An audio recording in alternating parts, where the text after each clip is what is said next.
for joining our program today. Thank you, Enoch. My pleasure. Yeah, I know you are an estate planning expert. Can you tell us whether it's only something belong to rich people?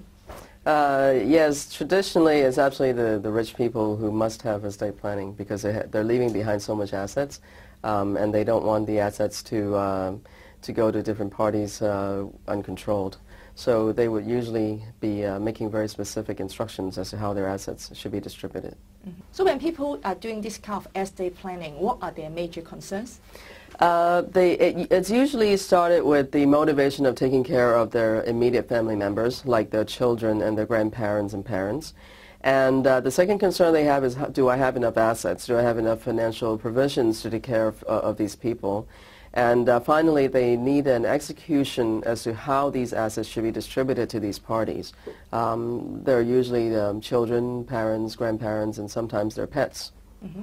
Well, sometimes pets as well. Yes, home pets, that would be interesting. Yes. But I want to focus on the children first because I think that will be many people's concern. Absolutely. And when people have young children, but they don't want to, they success the money and then spend them overnight, what can they do? Yeah, people are having less children these days, so they're more concerned about the assets being spent once the child is 18 years old.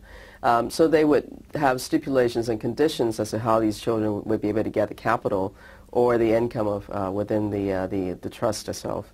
So, for example, if the settlor or the person who's setting up the trust doesn't think the child is a hardworking kid, he or she can be very clear about how they should get the first batch of money. For example, graduating college, then the kid would be getting 5% of the trust assets. Getting married would be another 5%, or having the first child is another 5%. It goes on and on and on until the assets gets exhausted in the trust. Thank you very much for joining our program today. My pleasure, Enoch.